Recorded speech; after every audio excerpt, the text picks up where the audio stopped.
Well, good afternoon and welcome. Welcome to Insights into the GSA 2023 Annual Scientific Meeting in Tampa, a GSA webinar.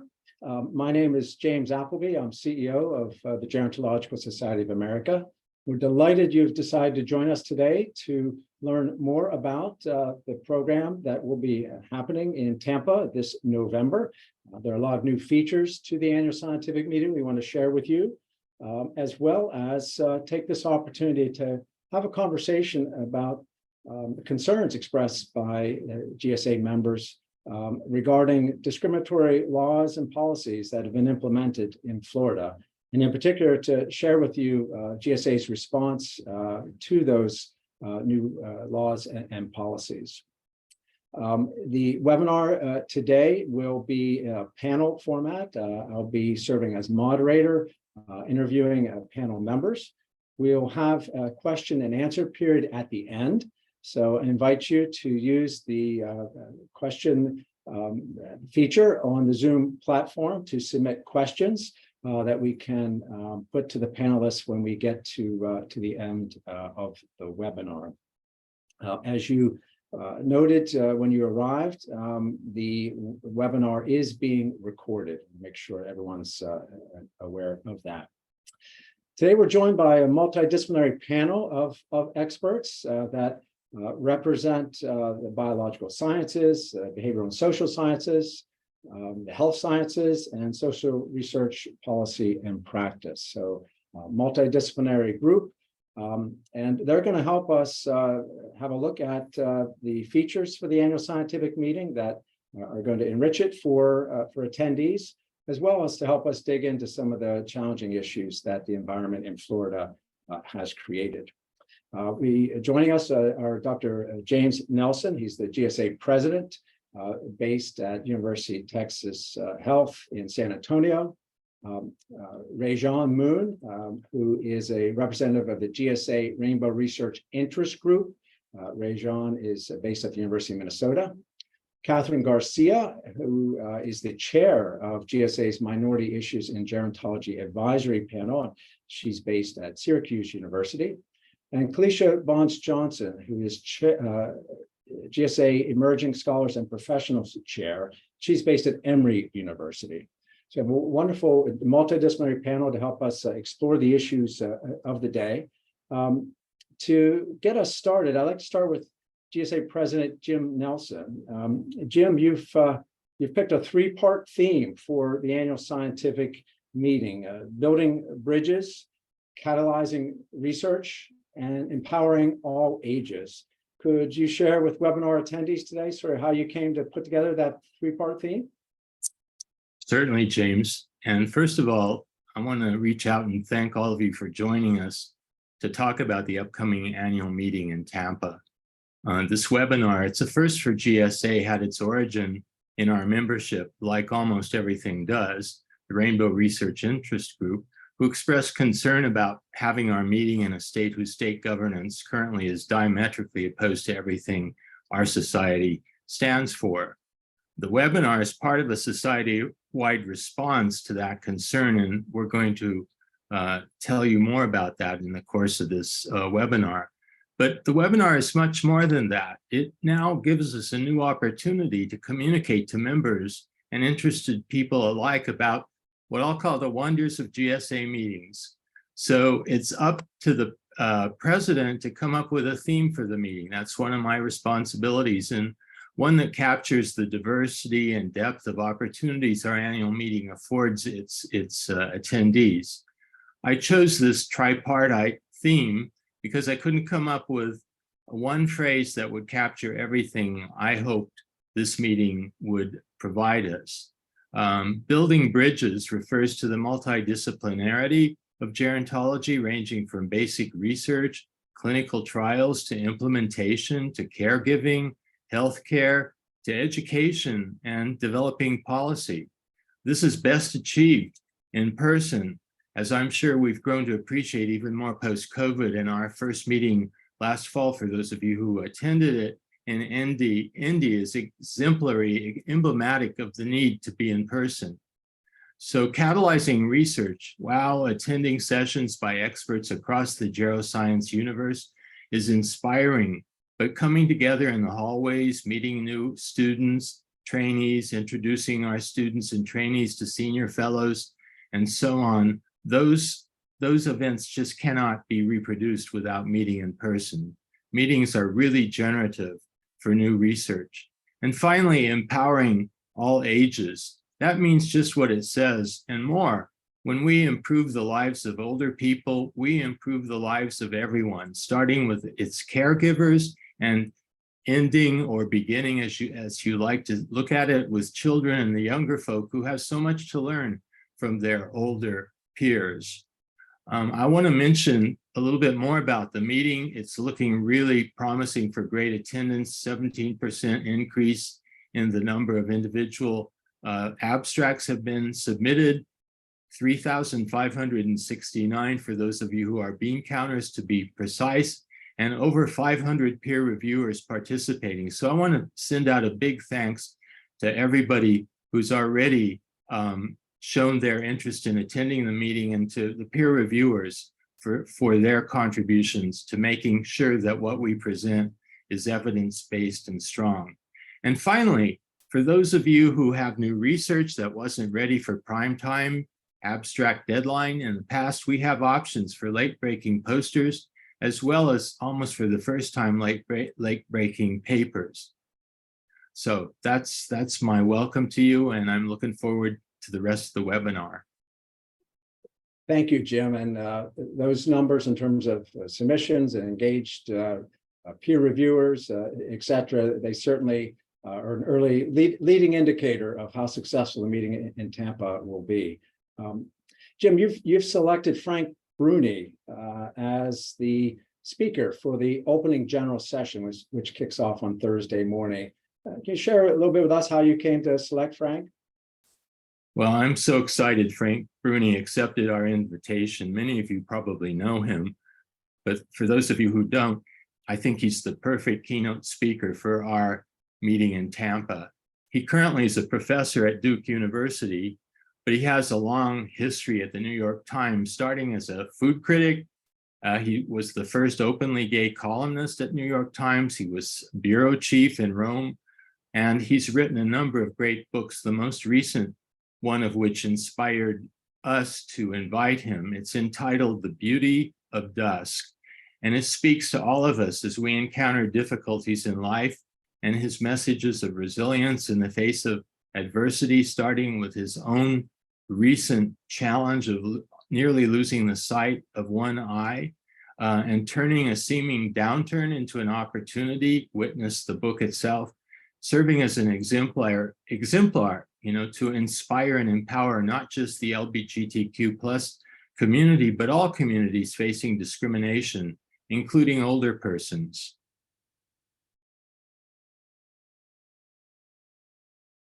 Thank you, Jim. And now I'd like to move on and bring in representatives from GSA's Rainbow Research Interest Group and then GSA's Minority Issues and Gerontology Advisory Panel. As was stated at the top of the webinar, of course, in Florida, where the meeting is being hosted, there have been multiple new laws or policies put in place that discriminate against, in particular, the LGBTQ+ community and the minority communities, as well as attacking academic freedom. So a number of issues that are of concern to GSA members.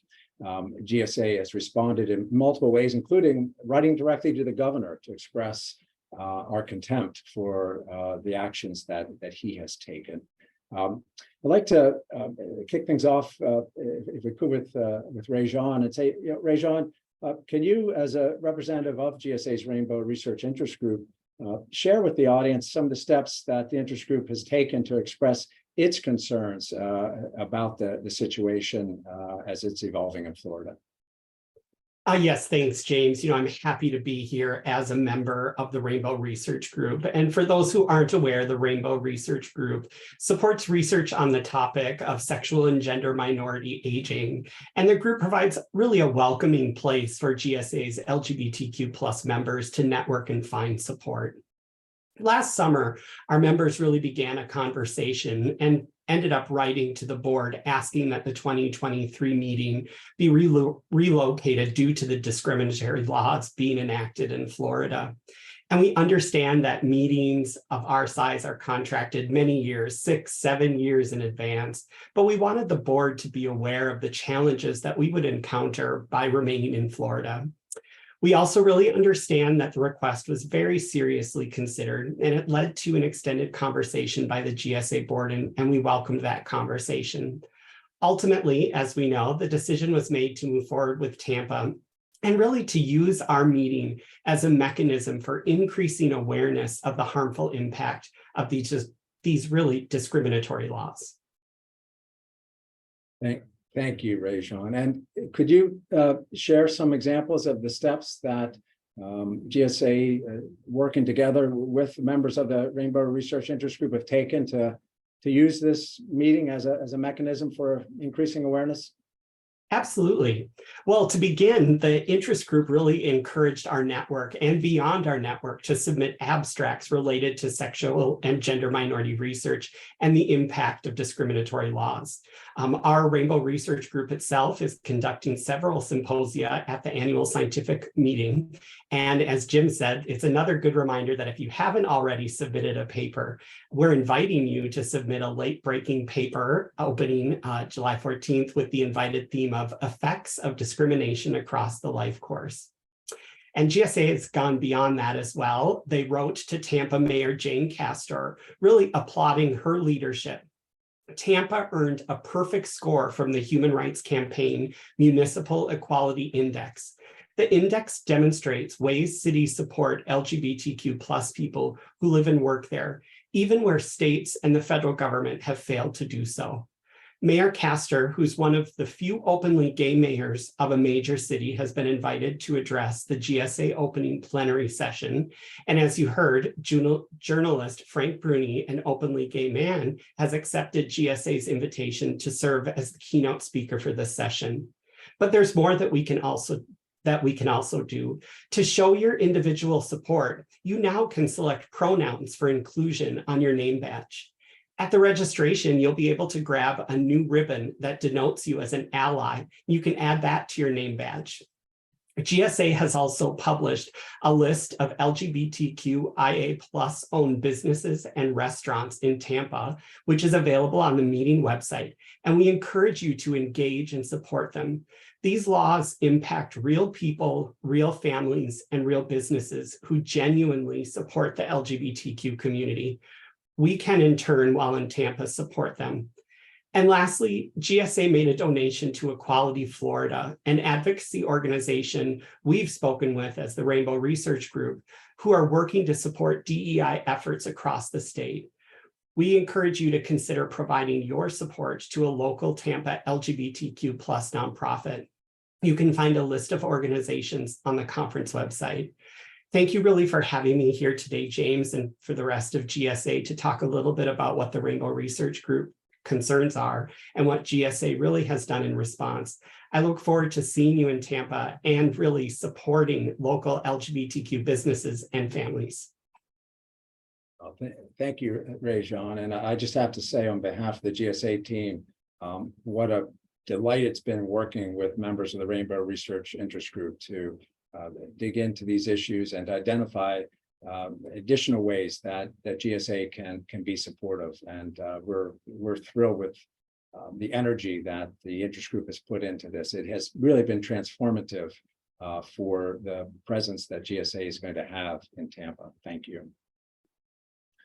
I'd like now to bring in Dr. Catherine Garcia into the conversation. As noted, Catherine is chair of the Minority Issues in Gerontology Advisory Panel, and her members have also expressed concern about the developments in Florida. And I'd like to ask if you could, Catherine, just share some of what you've been hearing and some of the concerns that members of the advisory panel have. Definitely. Well, first, thank you everyone for being here and taking the time to listen to us and to also ask your questions when the time comes, because there's a lot of complexity and nuance into everything that's happening. And definitely we want to be mindful and give this space for everyone to voice their concerns. And I'm really grateful, especially for those who have already come to talk to me and who have shared with me across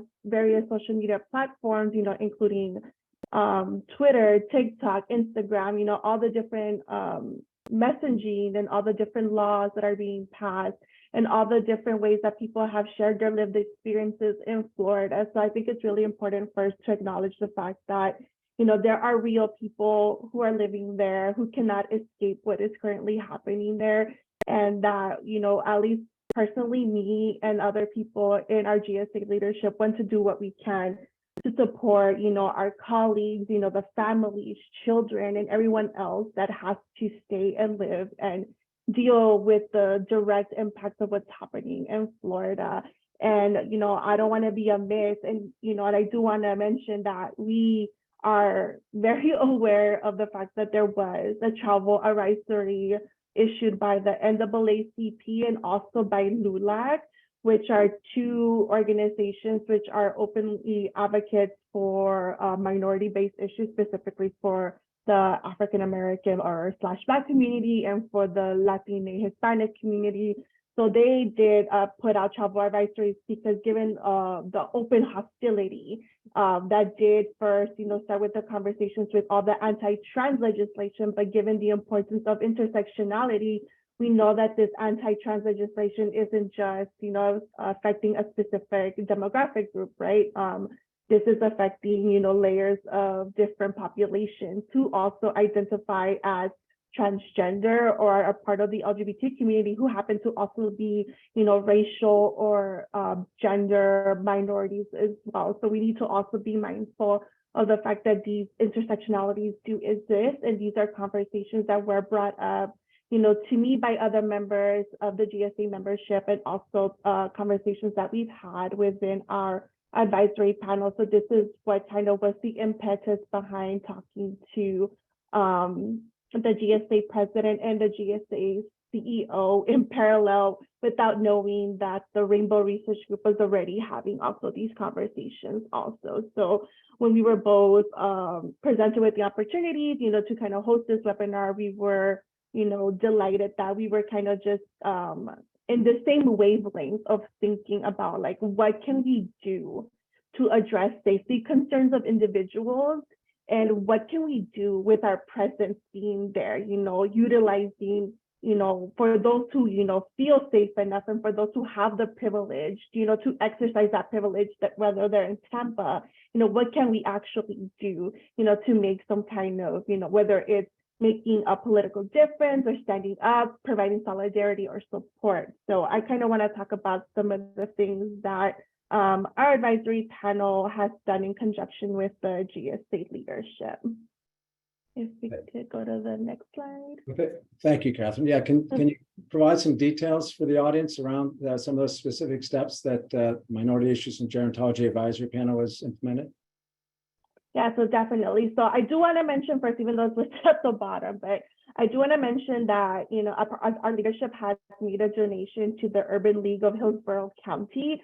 So the city of Tampa is located within Hillsborough County. So that's why that donation was made to the Urban League there, specifically just because we are going to physically occupy the space in Tampa. So we felt it was appropriate to put money there since we are going to be in that physical space.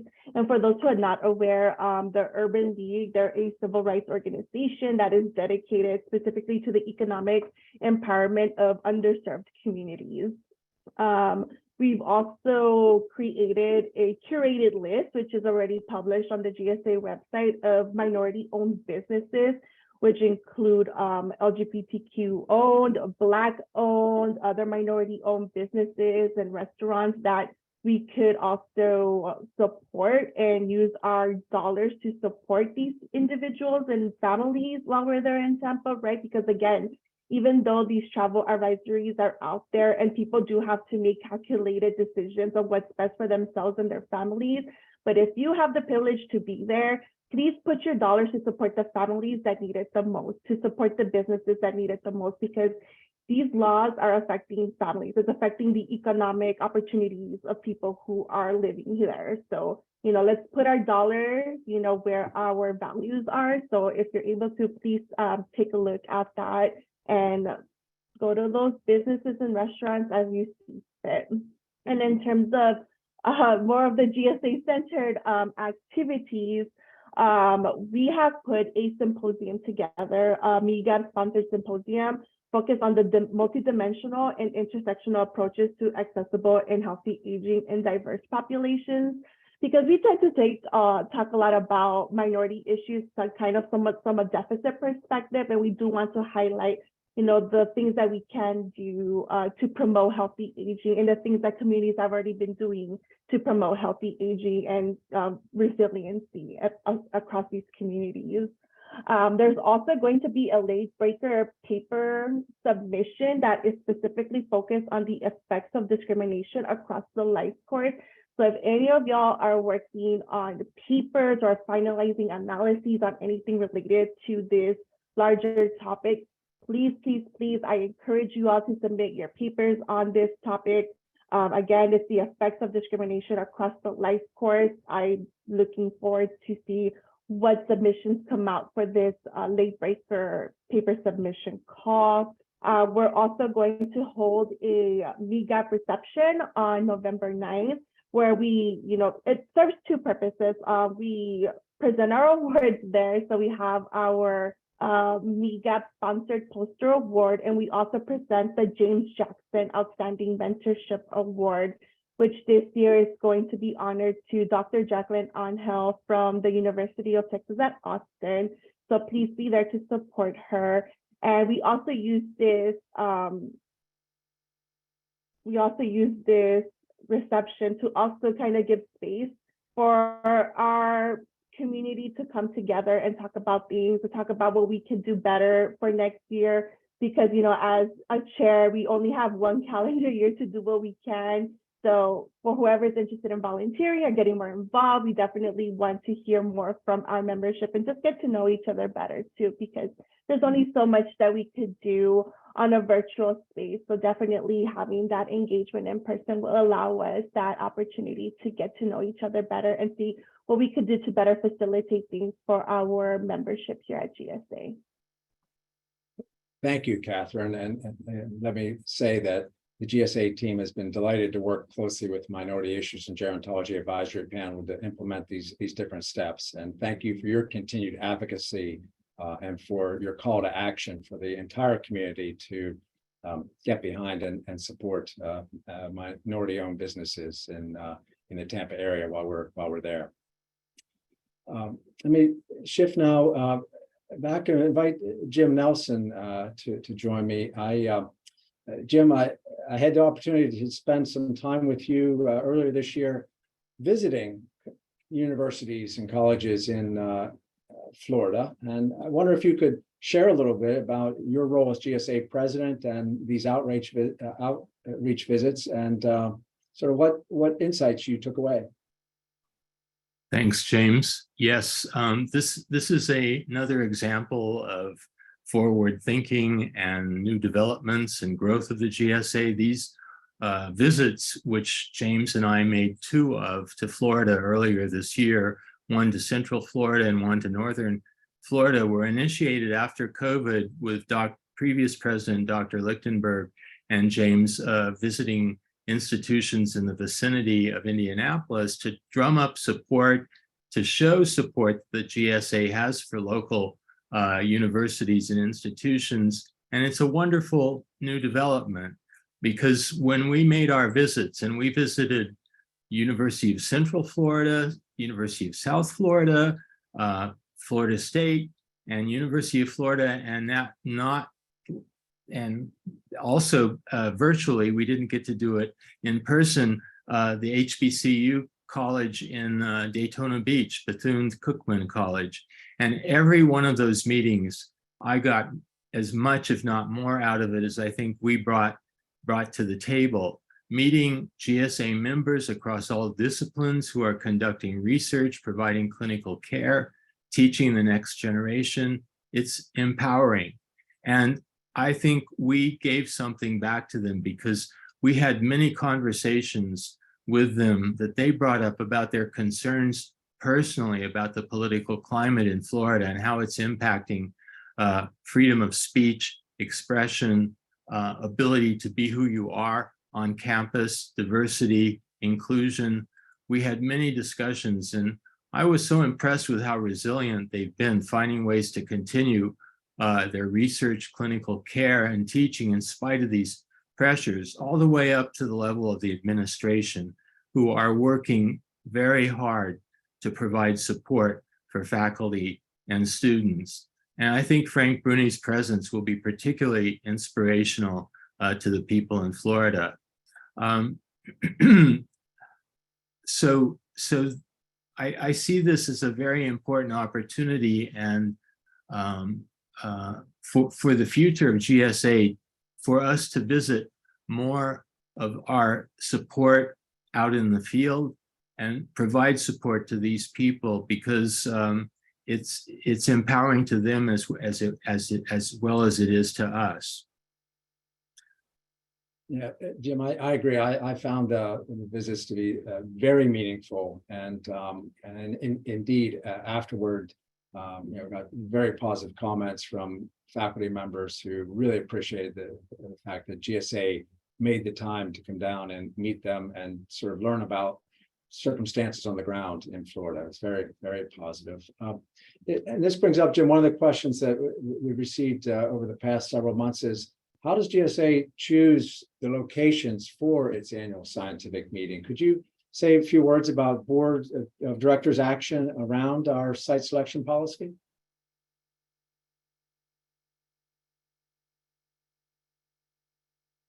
Yes, I'm happy to do that. And I want this gives me an opportunity to talk about how GSA has responded to the conditions in Florida that were initially brought to us our attention by the Rainbow Research Interest Group. And I can tell you that we have, at our quarterly board meetings, we're having one that covers the whole day tomorrow. We spent at least an hour and a half, if not 2 hours, discussing how to respond to these issues. And there are a number of responses that have been discussed and will be discussed further in terms of how the meeting in Florida has responded to these issues. But planning for the future is another area of concern. How are we going to select where to have our meetings in the future? Will Tampa be on the list?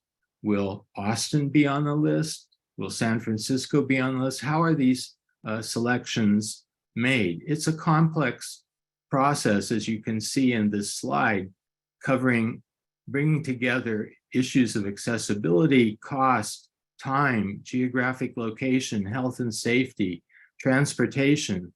But to that mix, because of what happened this year, we're adding another criterion, which is seeking sites that align with the values and supports sustainability, diversity, equity, and inclusion. This is going to be a challenge because, as Rajean mentioned, sites have to be selected 7 years in advance. So Tampa today may not be the same Tampa of 7 years from now. So you can see the challenge, but what this shows is our commitment to doing the best we can to meet all of the criteria to have a meeting that's in a good place at the right time and meets all of the other needs of the society.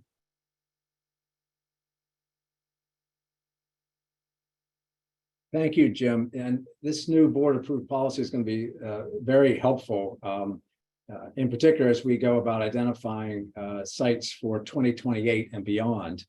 Because as you noted, we book things way out. We'll be in Seattle in 2024, In 2025, I believe we're in Boston, and 2026, National Harbor, Maryland, right outside Washington, D.C., and then Phoenix in 2027. We move around the country, so the individuals in different parts of the country don't have to always be flying all the way to the East Coast or the West Coast. So thank you. And I really am delighted with the action that the board took in creating that policy. The annual meeting and some of the new things happening are of great interest to members. Could you share some of the new things that are on tap for our time in Tampa? Sure, I'm happy to do that.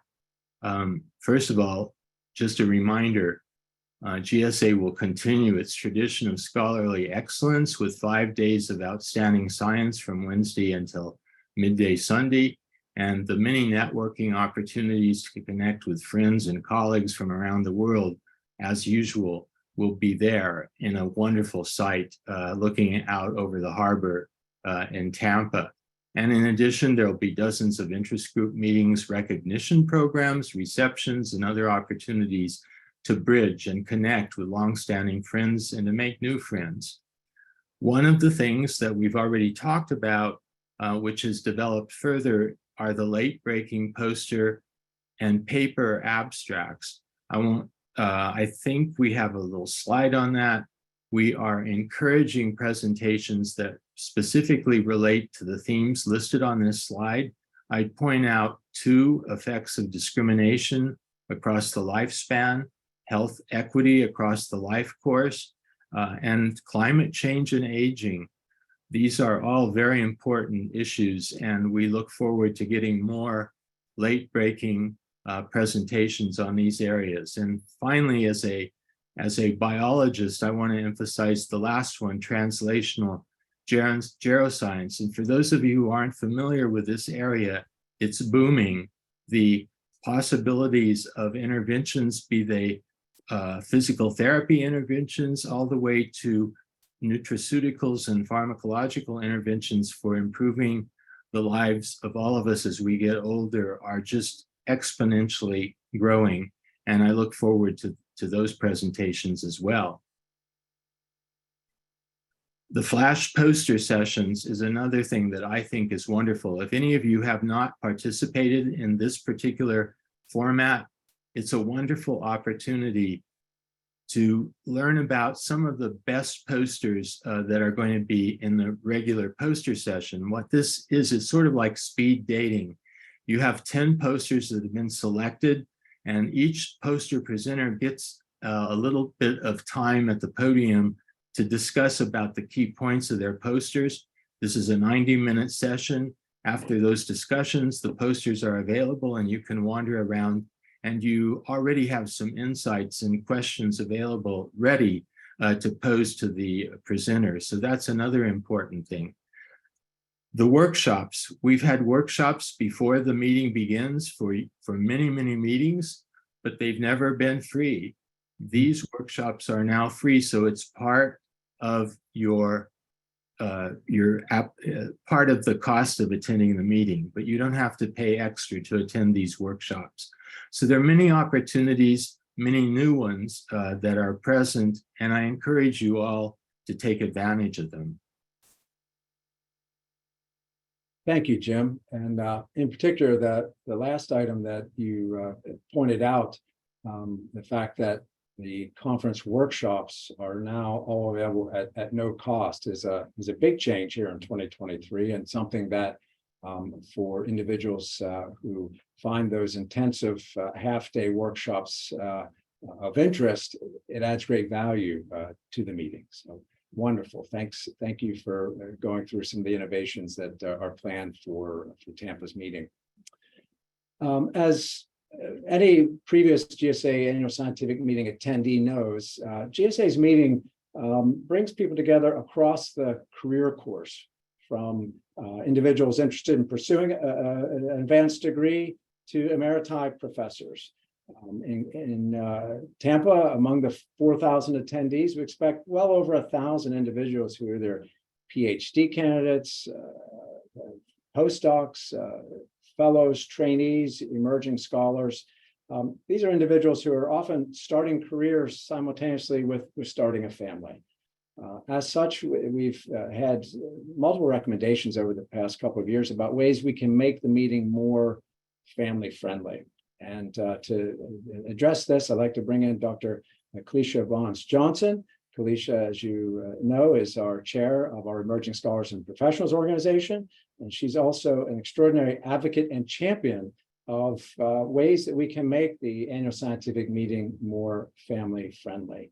Kalisha, could you share a bit about what you've been championing and how programs are being implemented? Sure, I'd love to. Delighted to be here, as everyone has said.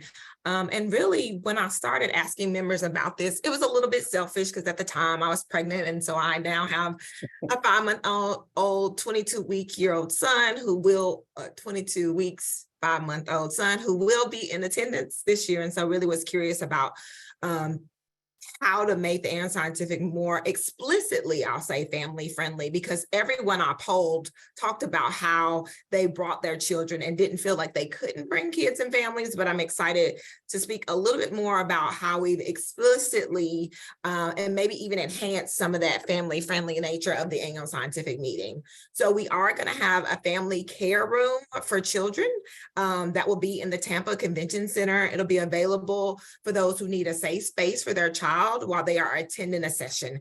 Children must be accompanied by an adult, so someone who is 18 years or older, and this area will be monitored by a security guard. This area will also include private nursing rooms so that women who are breastfeeding or pumping will have the privacy they need to do what they need, also in a space that is close enough to their children if they need. Also in this space, I mean, we're using this space for a lot of things, is what we're considering or what we're calling the family rest and waiting area. So this area will provide available space for rest or for someone to wait for a family member or an individual who is presenting at GSA. All attendees wishing to utilize these spaces need to complete the appropriate access forms so that the security will know at check-in, just so there's no issues with that. Also, we're allowing the exhibit halls to have children under 18. So accompanied minors will be allowed to enter the exhibit hall, again, with a parent or a guardian as they are going through and perusing the different posters and presenters and things with their parent guardian. And then babysitting services. While GSA is not specifically hosting babysitting, we have contacted Tampa's Convention and Visitor Bureau to procure a list of babysitting services in the area if that's something that you feel like you need. Thank you, Kalisha, and thank you for your ongoing advocacy that prompted GSA to be very intentional about setting up these programs and resources. I know there are some other meeting enhancements as well that really help all attendees, including individuals who are raising families. Could you share a little bit about those activities? Yes, we actually have several. I'll try to get through these quickly. So of course, the new section recognition and networking program in lieu of section lunches. It's a reimagined program that will make these events more accessible, inclusive, and open to anyone who wants to attend. We also have the new health and wellness program. It's focused on offering some opportunities during GSA 2023 for keeping attendees grounded, centered, relaxed, and focused. Look for more information on that, such as meditation, sound baths, yoga, and painting. Accessible seating and accessibility. I know one of the things we thought about at the previous meeting was how far things seem to be. So chairs will be removed from front row seating for mobility assistive devices.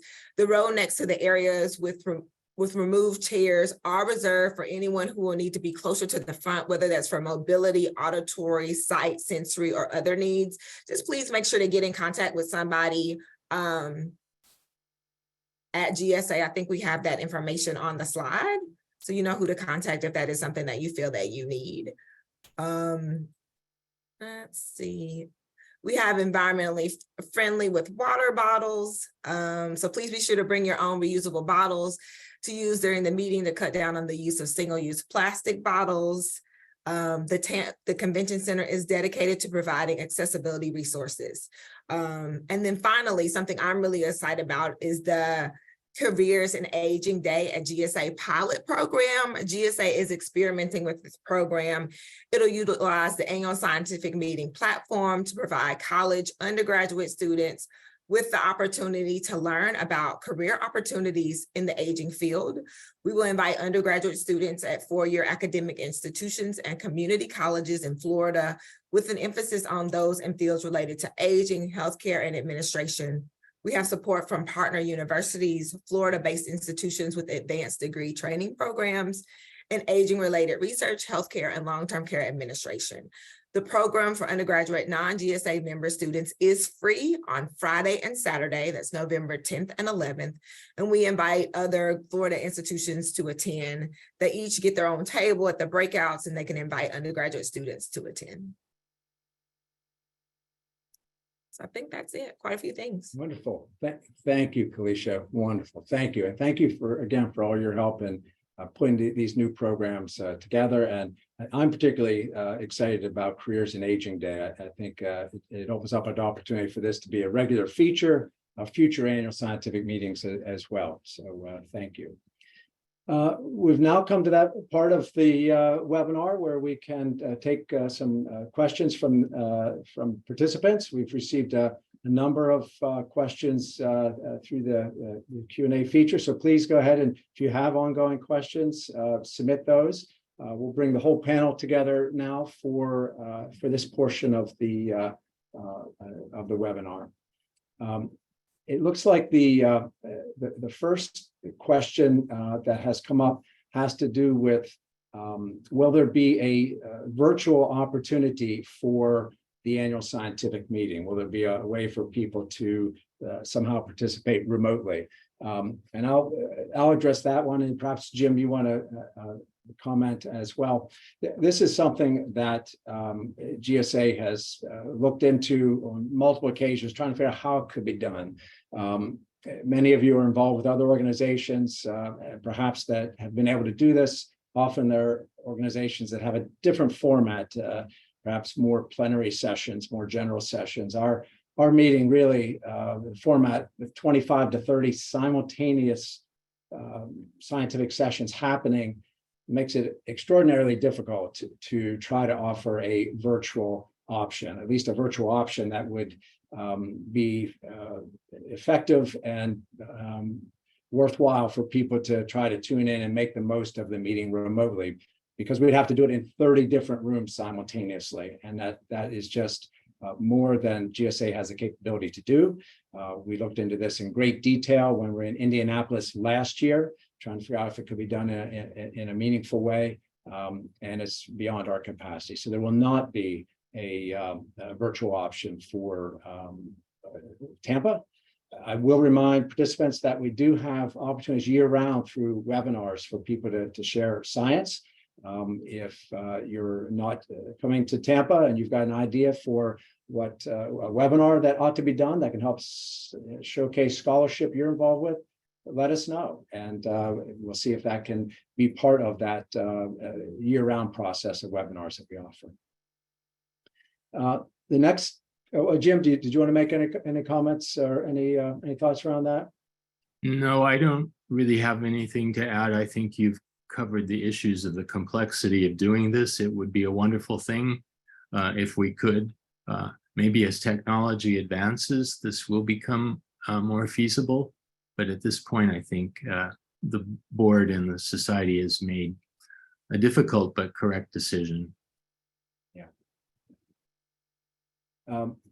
Another question featuring in several different questions that have been submitted has to do with concerns about safety, in particular safety for the transgender community, members of the transgender community who are planning to participate in the meeting in Tampa.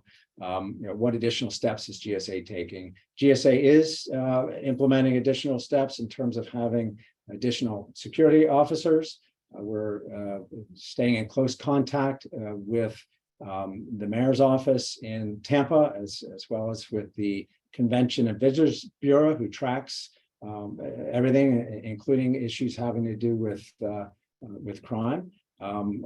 We have not been made aware of any significant uptick or issues that have emerged currently, but we're going to keep watching and do everything that we can to ensure people have a safe experience in Tampa. I will remind everyone something that Jim Nelson says often, that Tampa's in Florida, but Tampa is not Florida in terms of the nature of the community there. It's not easy to get a perfect 100 score on the Human Rights Campaign Index. And the mayor there is very outspoken about diversity, equity, inclusion issues. And that does make Tampa a little different. At the same time, it's a city. And so we have to recognize that as well.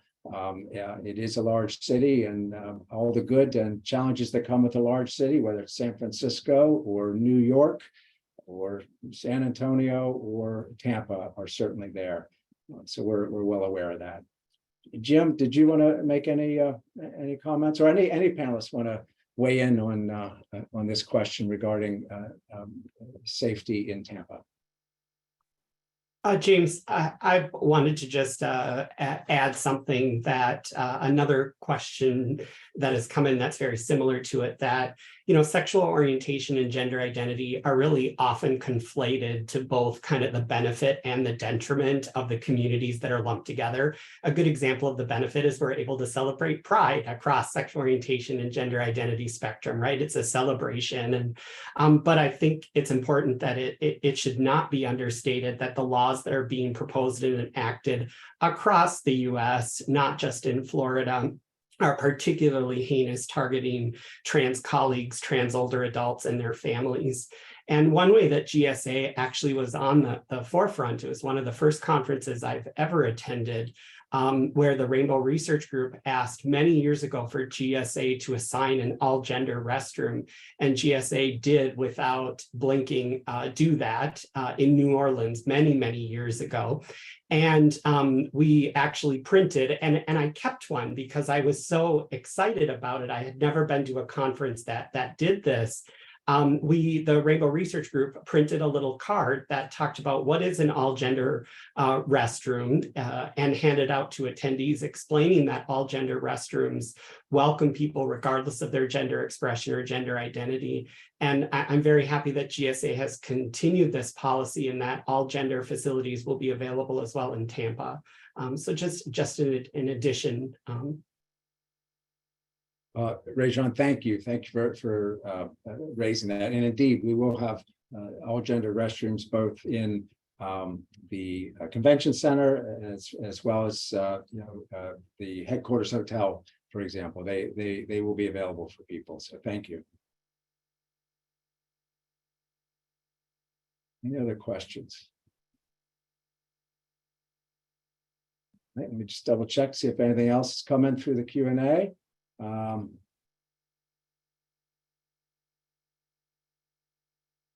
Okay, some all